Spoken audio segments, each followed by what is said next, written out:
اللهم صل على سيدنا محمد يا رب صل وسلم دائما أبدا على حبيبي. غسل کب فرض ہوتا ہے اور غسل کا طریقہ کیا ہے؟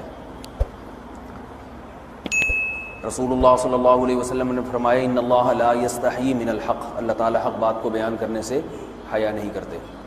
تو غسل کے جو مسائل ہیں ان میں بھی بعض دفعہ کچھ ایسی باتیں آتی ہیں جو بظاہر حیا کے خلاف ہیں، لیکن علم کی ایک بات ہے، سیکھنے اور سکھانے میں حیا اگر کریں گے تو پھر ظاہر ہے ساری زندگی جاہل ہی رہے گا انسان. اور غسل کے مسائل سیکھنا اس لیے ضروری ہے کہ غسل جب فرض ہوتا ہے تو جب تک مکمل غسل نہ ہو آپ کی نماز ادا نہیں ہوتی. رسول اللہ صلی اللہ علیہ وسلم نے فرمایا الماء من الماء، حدیث ہے کہ غسل فرض ہوتا ہے خواہش نفس کے ساتھ جسم سے منی خارج ہونے سے. مرد پہ غسل کب فرض ہوگا؟ جب اس کے جسم سے شہوت کے ساتھ منی خارج ہو. منی بالکل سفید رنگ کی چیز ہے. ایک ہوتی ہے مزی، شہوت پیدا ہونے سے اگر کسی کے مرد یا عورت کے صرف رطوبت خارج ہونا شروع ہو گئی اس سے غسل فرض نہیں ہوتا. جب تک مکمل شہوت پوری نہیں ہو جاتی اور مادہ منویہ خارج نہیں ہو جاتا، چاہے احتلام کی صورت میں ہو یا کسی بھی طرح سے ہو. مردوں کے ساتھ چونکہ یہ بہت زیادہ ہوتا ہے نائٹ فال کی صورت میں، مردوں پر غسل کی یہ صورت بہت زیادہ فرض ہوتی ہے. جیسے ہی بلوغت ہوتی ہے تو احتلام شروع ہو جاتا ہے، ہفتے میں 1 دفعہ 2 دفعہ 3 دفعہ، بعض نوجوانوں کو روزانہ بھی 2 دفعہ ہوتا ہے.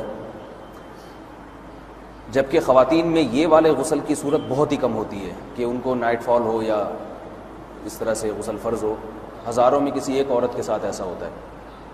ایک صورت تو یہ ہے غسل فرض ہونے کی. دوسری صورت کیا ہے کہ جب انسان اپنی زوجہ کے ساتھ ملاپ کرے اور انٹرکورس ہو جائے، چاہے اس صورت میں ڈسچارج دونوں میں سے کوئی ہو یا نہ ہو، لیکن دونوں پہ غسل فرض ہو جائے گا، مرد پہ بھی اور عورت پہ بھی. یہ تو مردوں کے غسل کے فرض ہونے کا.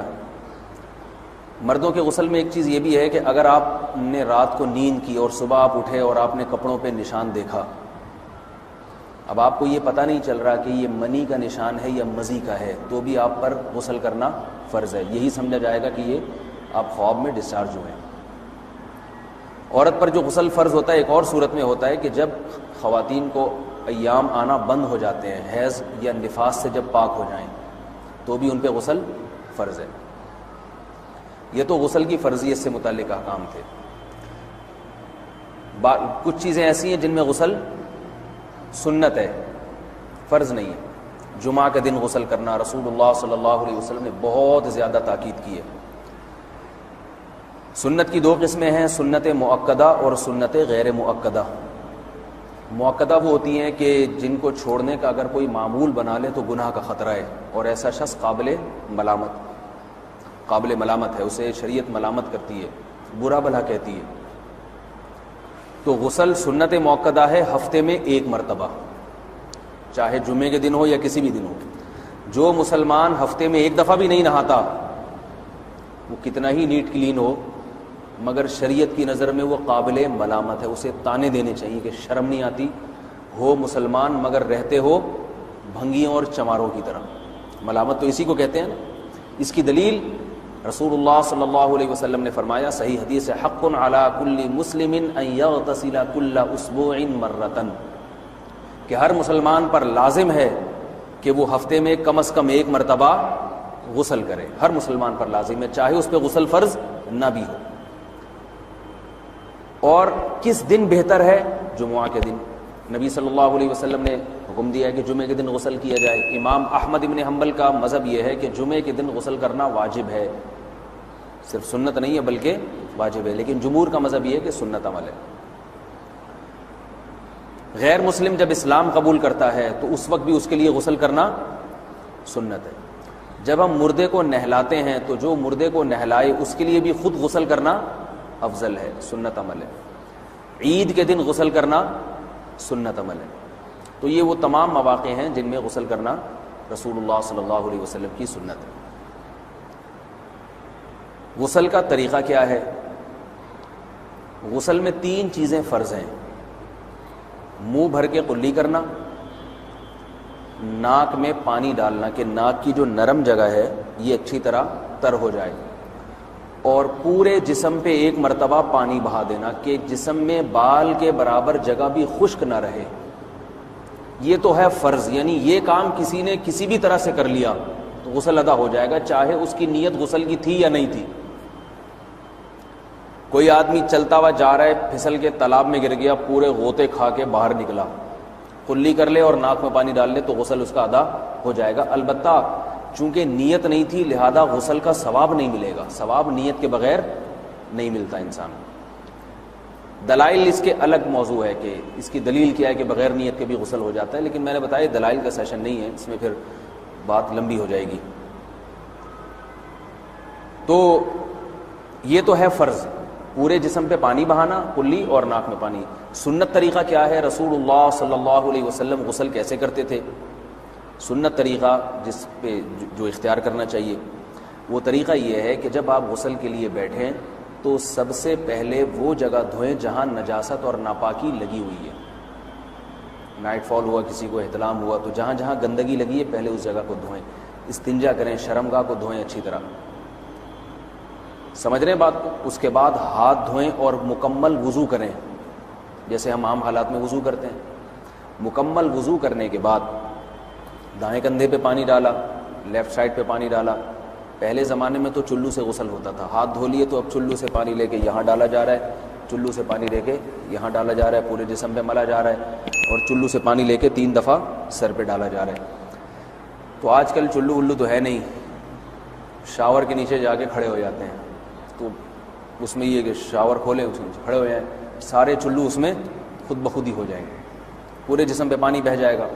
نبی صلی اللہ علیہ وسلم کے دور میں یہ جدید چیزیں نہیں تھیں، شیمپو اور صابن، تو آپ صلی اللہ علیہ وسلم بیری کے پتوں سے غسل کی ترغیب دیا کرتے تھے۔ بیری کے پتوں کو اگر پانی میں پکایا جائے تو پانی میں میل کچیل صاف کرنے کی صلاحیت بہت بڑھ جاتی ہے۔ ہمارے زمانے میں اس تکلف کی ضرورت نہیں ہے، صابن ملتے ہیں اس سے نہا لے آدمی، نہایا کریں، بہرحال کہنے کا مقصد یہ آپ لوگوں سے۔ تو یہ سنت طریقے سے غسل ہو جائے گا آپ کا، سمجھ رہے ہیں بات کو؟ سب سے پہلے استنجا کیا، اس کے بعد وضو کر لیا، اس کے بعد غسل کر لیا۔ اگر کسی نے غسل میں وضو نہیں کیا اور ویسے ہی پورے جسم پہ پانی بہا دیا تو بھی اس کا وضو خود بخود ہو جائے گا، اس غسل سے وہ نماز پڑھ سکتا ہے۔ کیونکہ بعض لوگ غسل کرنے کے بعد دوبارہ وضو کر رہے ہوتے ہیں، اس کی ضرورت نہیں ہے، کیونکہ جب غسل کرتے ہیں تو وضو والے اعضاء تو خود بخود اس میں دھل جاتے ہیں۔ یہ ہے غسل کا طریقہ۔ وضو کیسے ٹوٹتا ہے؟ جن چیزوں سے غسل فرض ہوتا ہے ان چیزوں سے وضو تو بہرحال ٹوٹتا ہی ہے، اس کے علاوہ بھی وضو ٹوٹتا ہے۔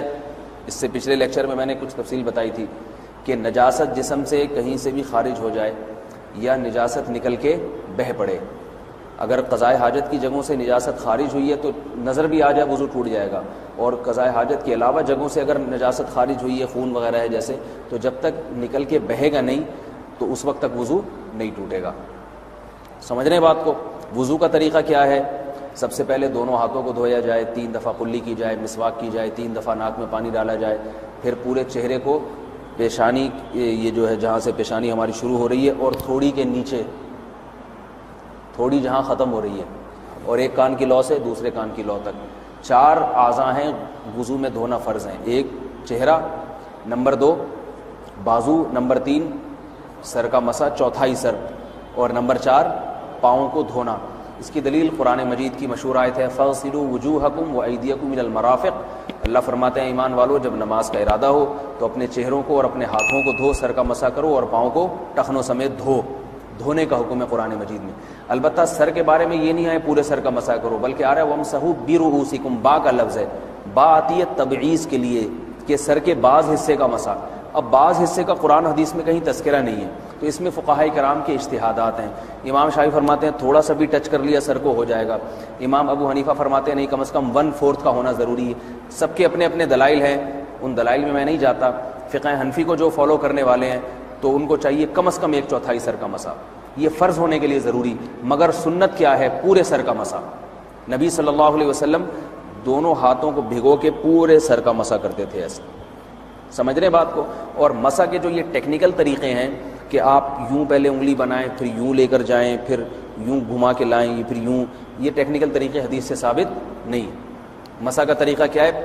بھیگا ہوا ہاتھ لے کے ایسے پورے سر کو بس ہو گیا۔ پھر حدیث میں یہ بھی ہے کہ یوں لے جاؤ اور یہ بھی ہے کہ دو واپس بھی لے کر آؤ، دونوں طرح سے ثابت۔ تو ایسے بھی کر سکتے ہیں کہ یوں لے جائیں اور ایسے بھی کر سکتے ہیں لے کے جائیں اور پھر واپس بھی لے آئیں، دونوں طریقے جائز ہیں، لیکن کم از کم سنت اتنی ہے کہ پورے سر کا مسح ہونا چاہیے۔ بعض لوگوں کو شو مارنے کا شوق ہوتا ہے، اگر وہ واپس لائیں تو بال ان کے خراب ہو جاتے ہیں، کہتے ہیں یار یہ پھر مسئلہ خراب ہو جائے گا، تو پھر ایسے لوگ صرف یوں ہی لے جائیں کافی ہے۔ افضل تو یہ کہ یوں بھی لے جائیں یوں بھی لے جائیں، دونوں طرح سے صحیح ہے، بہرحال دونوں حدیث سے ثابت ہیں۔